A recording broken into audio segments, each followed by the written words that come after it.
Selamat hari Minggu Bapak Ibu dan Saudara, anggota jemaat dan simpatisan GKI Banyuwangi. Kita berjumpa lagi dalam program Santapan Rohani GKI Banyuwangi. Pada hari ini hari Minggu tanggal 18 Oktober 2020. Tema firman Tuhan yang akan bersama-sama kita renungkan pada hari ini adalah mengelola kekuasaan dalam keluarga. Firman Tuhan yang mendasari tema kita diambil dari Injil Matius pasal 22 ayat 15 sampai dengan 22. Bapak, Ibu, dan Saudara, sebelum kita bersama-sama mendengar dan merenungkan firman Tuhan, mari kita mempersiapkan hati dan pikiran kita mengambil waktu untuk berdoa. Kami mengucap syukur Tuhan untuk setiap berkat dan penyertaan-Mu di dalam kehidupan kami bersama keluarga kami.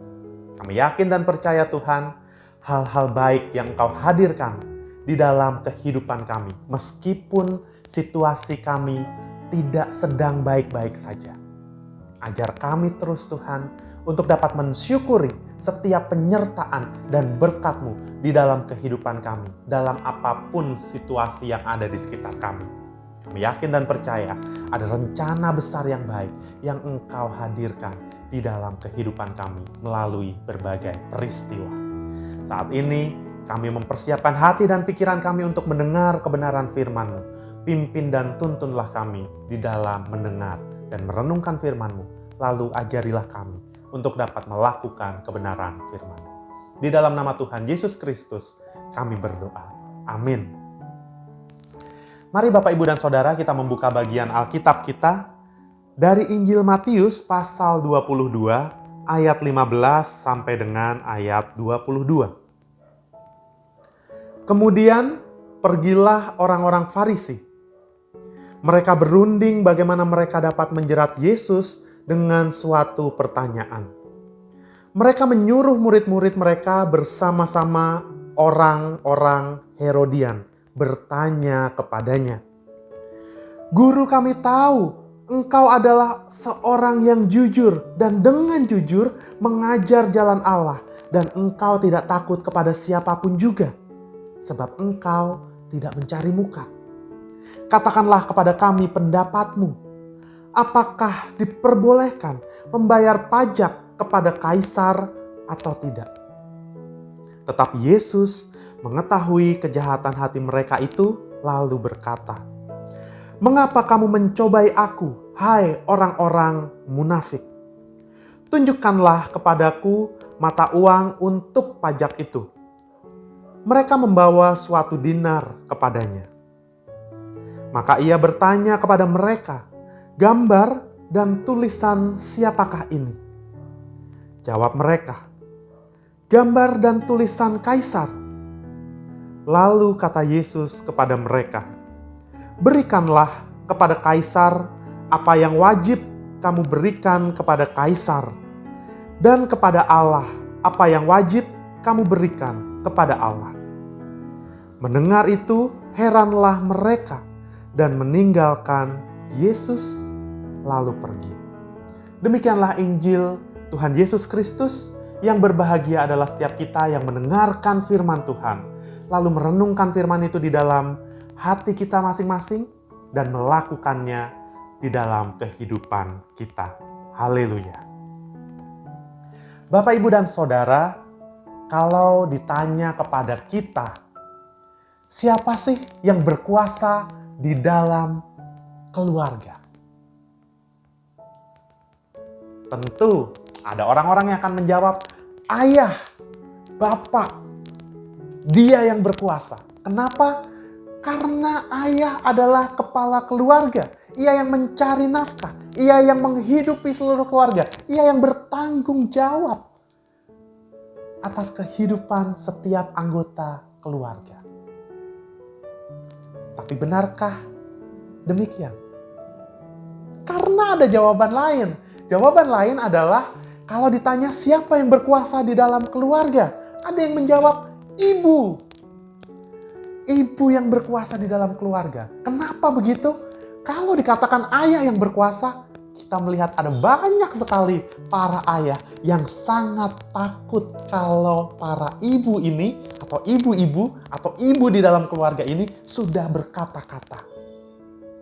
Ayah yang katanya punya kuasa itu menjadi seperti tak punya kuasa kalau sudah mendengar ibu berkata, istri berkata. Maka kekuasaan itu hilang. Dan kekuasaan itu seolah-olah ada di dalam diri ibu, istri. Tapi apakah benar demikian? Karena masih mungkin ada jawaban yang lain. Ketika ditanya, siapa sih yang berkuasa di dalam keluarga? Maka ada satu jawaban lagi, anak. Kenapa anak bisa berkuasa? Bukankah dia selalu diatur sama orang tua? Kita perhatikan.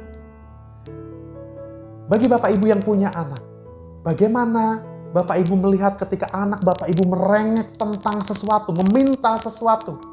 Ini biasa dilakukan oleh anak-anak kecil, tapi ternyata bukan hanya oleh anak-anak kecil. Anak remaja sampai anak dewasa pun masih sering melakukannya dengan caranya masing-masing.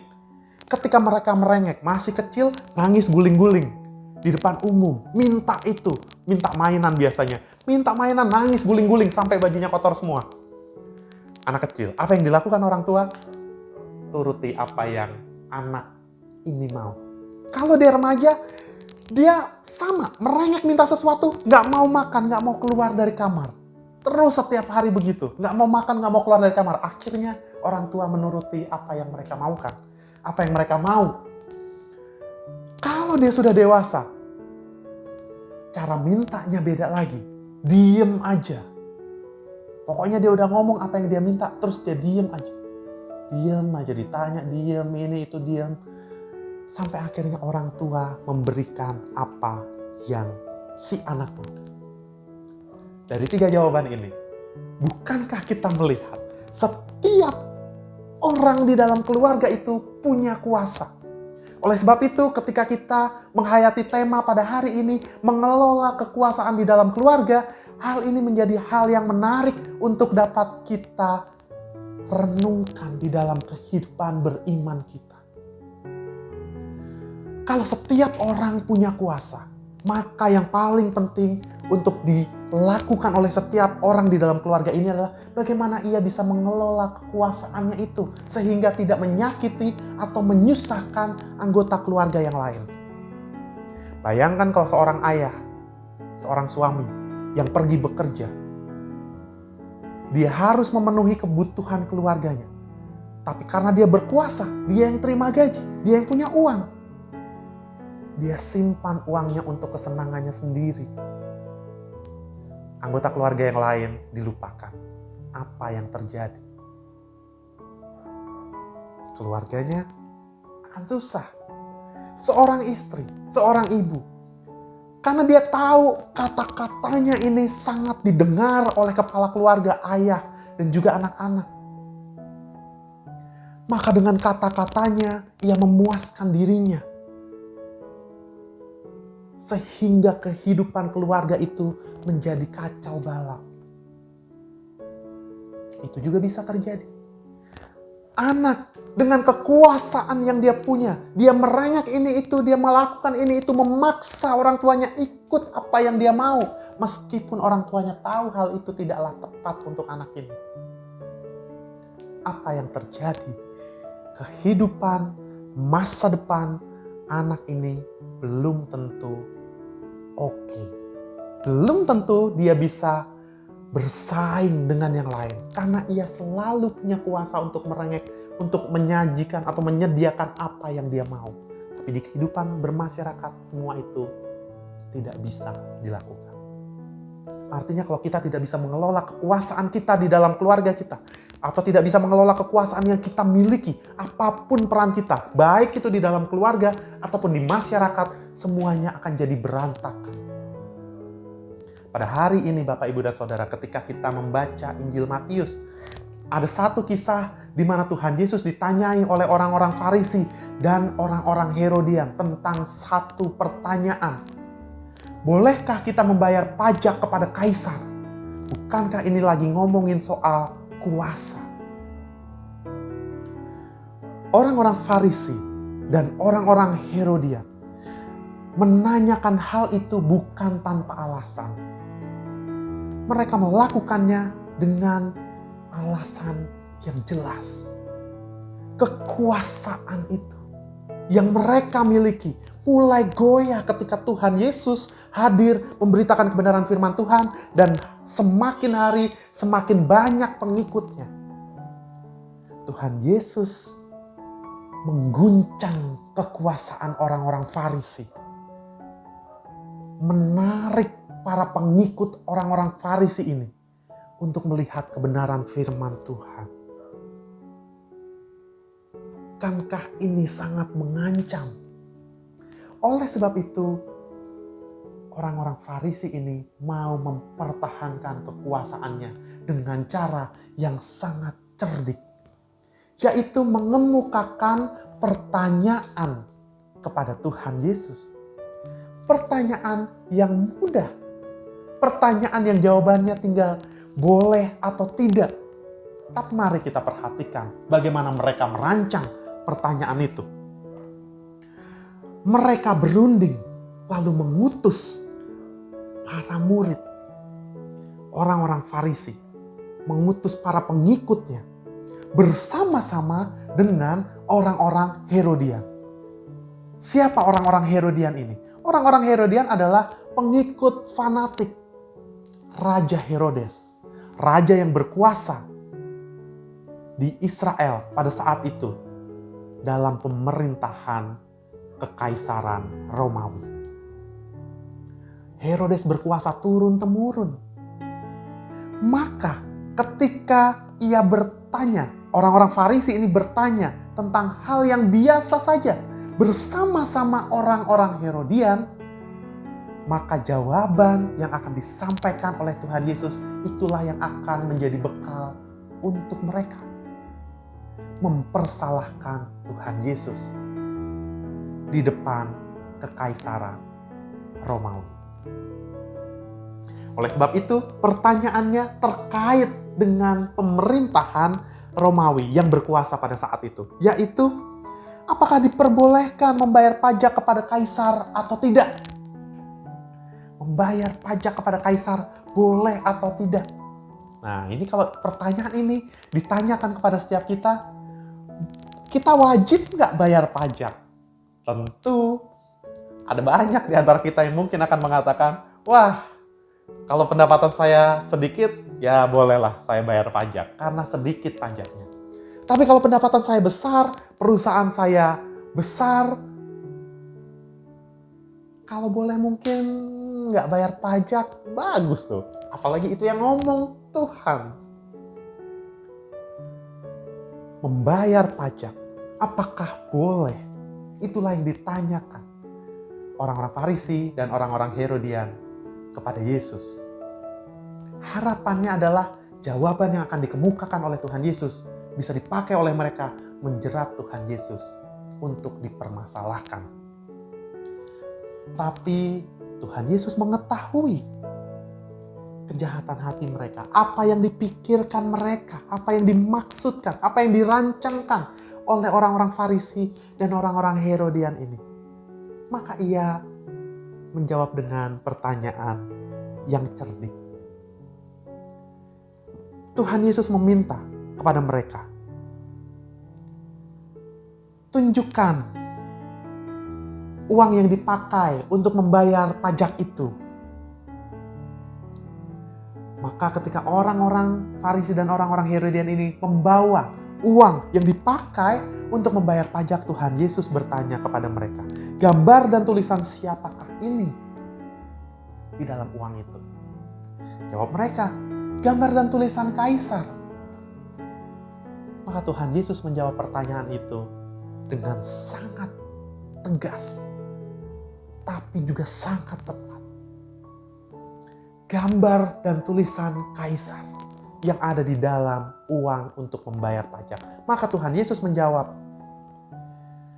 di dalam ayat yang ke-21. Berikanlah kepada kaisar apa yang wajib kamu berikan kepada kaisar. Di dalam teks yang lain, di dalam bahasa yang lain, teks ini dituliskan, berikanlah kepada kaisar apa yang menjadi milik kaisar. Dan kepada Tuhan Yesus dan kepada Allah, apa yang wajib kamu berikan kepada Allah. Dan kepada Allah, apa yang menjadi milik Allah. Jawaban ini mengingatkan kita bahwa di dalam kehidupan beriman, kita ini tidak terlepas atau tidak dilepaskan dari kehidupan kita bermasyarakat. Artinya, kita ada di dalam kehidupan bermasyarakat, tapi sekaligus kita hidup di dalam iman percaya kita kepada Allah yang menyelamatkan kita. Maka ketika Tuhan Yesus menjawab, berikanlah kepada kaisar apa yang menjadi milik kaisar, dan berikanlah kepada Allah apa yang menjadi milik Allah. Hal ini mau menunjukkan kuasa itu juga dimiliki oleh orang-orang yang ada, siapapun mereka. Bukan hanya di dalam keluarga, tapi orang-orang umum juga punya kuasa. Tuhan Yesus menunjukkan, kaisar berkuasa untuk menarik pajak. Maka berikanlah apa yang menjadi milik kaisar. Dalam jawaban itu dipertegas kepada setiap kita bahwa apa yang menjadi milik itu bisa kita ambil. Apa yang menjadi milik itu bisa kita ambil. Dalam teks yang kita baca, uang untuk membayar pajak yang bergambar kaisar dan bertuliskan kaisar, itulah milik kaisar. Maka ia bisa mengambil itu dari rakyat. Tapi Tuhan Yesus juga mengungkapkan, berikanlah apa yang menjadi milik Allah. Berikanlah apa yang wajib kamu berikan kepada Allah. Maka Allah juga punya kuasa untuk mengambil itu. Siapa yang kuasanya lebih besar? Kaisar atau Allah? Allah lah yang punya kuasa lebih besar. Kenapa kuasa Allah lebih besar? Karena Allah lah yang memiliki hidup kita. Memiliki hidup orang-orang Farisi. Memiliki hidup kaisar. Memiliki hidup semua orang di dunia ini. Allah yang punya. Oleh sebab itu, Tuhan Yesus menegaskan, berikanlah kepada kaisar apa yang wajib kamu berikan kepada kaisar, dan berikanlah kepada Allah apa yang wajib kamu berikan kepada Allah. Disitulah jawaban Tuhan Yesus kepada orang-orang Farisi dan orang-orang Herodian. Mendengar jawaban itu, mereka heran, lalu pergi dengan tangan hampa. Karena mereka menyadari bahwa mereka tidak bisa memperkarakan Yesus dengan jawaban seperti itu. Bapak, Ibu, dan Saudara, kalau kita diajak untuk mengelola kekuasaan di dalam keluarga,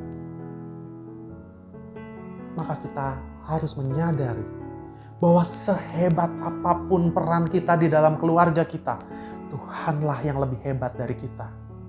Tuhanlah yang memberikan semuanya itu kepada kita sehingga kita punya peran dan kuasa yang begitu hebat di dalam kehidupan kita. Mari Bapak, Ibu, dan Saudara, kita menyadari bahwa Tuhan adalah pemilik kuasa tertinggi di dalam kehidupan kita. Maka mari kita memberikan apa yang menjadi milik Tuhan, apa yang wajib kita berikan kepada Tuhan. Mari kita merenungkan kebenaran firman Tuhan ini sambil terus belajar bahwa setiap kita punya kuasa, tapi Tuhan punya kuasa yang lebih daripada siapapun di dunia ini. Mari kita bersatu di dalam doa. Kami mengucap syukur Tuhan untuk kebenaran firman-Mu yang kami dengar. Ajar kami untuk terus dapat melakukannya di dalam kehidupan keseharian kami.